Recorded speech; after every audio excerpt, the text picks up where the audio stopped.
Assalamualaikum warahmatullahi wabarakatuh. Salam sejahtera bagi kita semua. Salam, Om Swastiastu, Namo Buddhaya, salam kebajikan. Perkenalkan, saya Jagat Sultan Kadlizaka, mahasiswa Hukum Tata Negara, Fakultas Syariah dan Ilmu Hukum, Universitas Islam Negeri Sayyid Ali Rahmatullah, UIN 1, Tulungagung.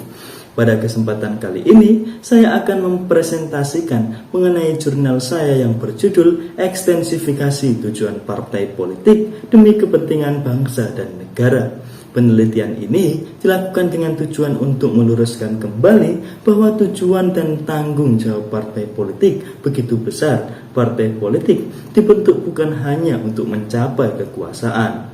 Partai politik dalam suatu negara merupakan penguasa bayangan selain dari ketiga pemegang kekuasaan utama yang oleh John Locke dibagi menjadi tiga kekuasaan.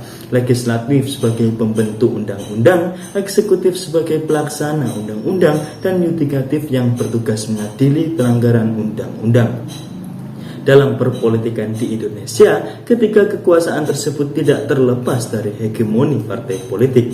Calon pejabat eksekutif, mulai dari presiden hingga bupati atau wali kota, tidak akan dapat mencalonkan diri jika tidak menjadi anggota partai politik. Begitu juga calon DPR hingga DPRD kabupaten atau kota tidak akan dapat mencalonkan diri jika tidak bergabung ke dalam partai politik. Bahkan kekuasaan yudikatif, hakim di Mahkamah Konstitusi dan Mahkamah Agung dalam pemilihannya juga terdapat campur tangan DPR selaku insan partai politik. Hegemoni partai politik begitu kuat sehingga bisa mempengaruhi pengambilan keputusan baik yang dibuat oleh penguasa eksekutif maupun legislatif.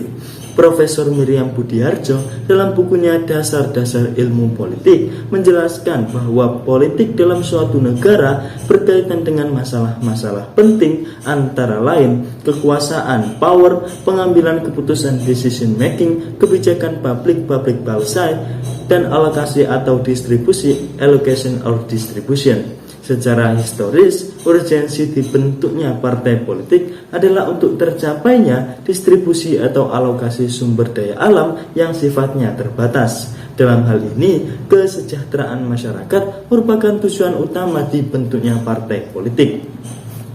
Tujuan negara Indonesia sendiri tercantum dalam pembukaan konstitusi Undang-Undang Dasar Negara Republik Indonesia 1945 alinea keempat yang berbunyi membentuk pemerintah negara Indonesia yang melindungi segenap bangsa dan seluruh tumpah darah Indonesia, memajukan kesejahteraan umum, mencerdaskan kehidupan bangsa, dan ikut melaksanakan ketertiban dunia yang berdasarkan kemerdekaan, perdamaian abadi, dan keadilan sosial.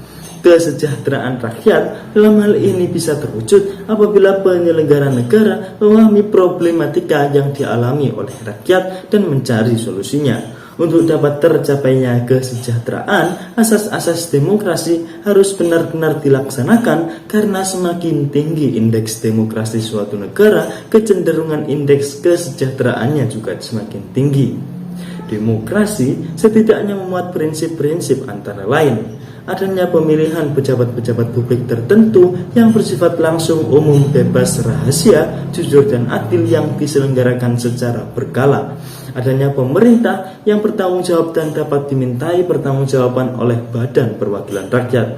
Semua warga negara mempunyai kemungkinan dan kesempatan yang sama untuk berpartisipasi dalam proses pengambilan keputusan politik dan mengontrol pemerintah. Semua tindakan pemerintah dapat dikritik dan dikaji secara rasional oleh semua pihak. Adanya kebebasan berpendapat, berkeyakinan, dan menyatakan pendapat, adanya kebebasan pers dan lalu lintas informasi, dan rancangan undang-undang harus dipublikasikan untuk memungkinkan partisipasi rakyat secara efektif.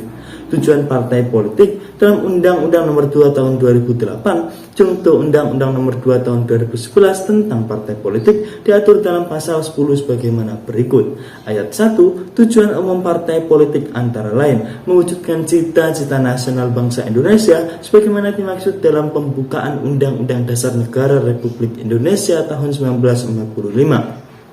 menjaga dan memelihara keutuhan negara kesatuan Republik Indonesia, mengembangkan kehidupan demokrasi berdasarkan Pancasila dengan menjunjung tinggi kedaulatan rakyat dalam negara kesatuan Republik Indonesia dan mewujudkan kesejahteraan bagi seluruh rakyat Indonesia.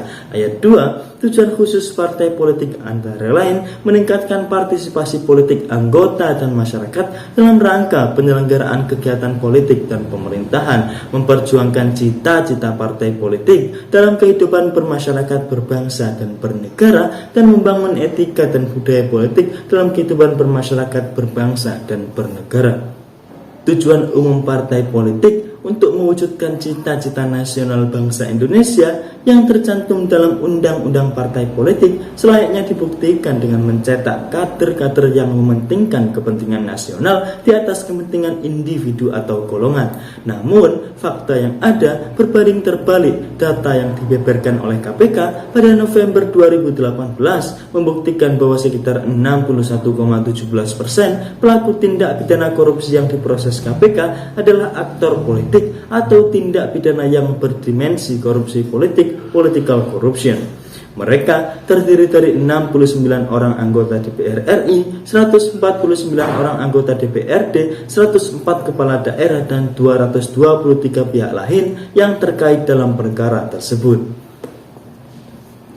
Lebih lanjut, di antara kasus korupsi bahkan juga dilakukan oleh Ketua Umum Partai Politik, antara lain Lutfi Hasan Ishak selaku Presiden Partai Keadilan Sejahtera terbukti menerima suap terkait pemberian rekomendasi kuota impor daging sapi kepada Kementerian Pertanian. Anas Urbaningrum, mantan Ketua Umum Partai Demokrat, terbukti terlibat kasus korupsi proyek Hambalang saat masih menjabat sebagai Ketua DPR RI. Surya Dharma Ali, mantan Ketua Umum Partai Persatuan Pembangunan dan Menteri Agama RI, terbukti merugikan negara sebesar 1,7 triliun. Setia Novanto, mantan Ketua Umum Partai Golkar sekaligus Ketua DPR RI, terbukti merugikan negara sebesar 71 miliar dalam menggelapkan proyek pengadaan IKTP. Dan Romah Hurmuzi, Ketua Umum Partai Persatuan Pembangunan, terbukti menerima suap sebesar 300 juta dalam kasus jual beli jabatan. Korupsi yang dilakukan oleh insan partai politik menjadi bukti empiris bahwa peran partai politik dalam mewujudkan tujuan nasional tidak benar-benar terlaksana. Korupsi yang dilakukan oleh kader partai politik merupakan tindakan yang bertentangan dengan tujuan dari partai politik, baik yang tercantum dalam undang-undang maupun yang tercantum dalam anggaran dasar dan anggaran rumah tangga partai politik itu sendiri. Untuk tercapainya suatu tujuan dari partai politik, maka tidak hanya dicantumkan ke dalam anggaran dasar dan anggaran rumah tangga partai politik tersebut, melainkan harus dilakukan dengan aksi nyata dalam mencapainya. Dalam mencapai tujuan, maka harus disusun suatu program nyata. Dan dalam menyukseskan program tersebut, maka harus dibuat suatu platform yang konkret. Tujuan partai politik dalam konsep di atas merupakan kulminasi dari serangkaian usaha yang disusun dalam suatu program. Untuk menyukseskan program, platform yang konkret diperlukan. Platform dalam Kamus Besar Bahasa Indonesia dapat diartikan sebagai rencana kerja, program, pernyataan sekelompok orang atau partai tentang prinsip atau kebijakan, dan lain sebagainya.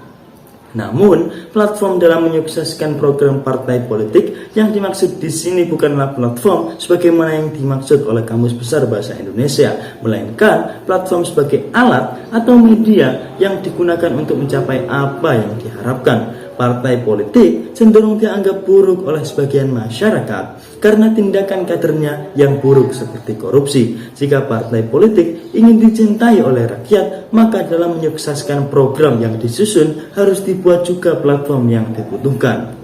Sekian yang dapat saya sampaikan, kurang lebihnya mohon maaf yang sebesar-besarnya. Wallahul muwaffiq ila aqwamit thoriq. Wassalamualaikum warahmatullahi wabarakatuh.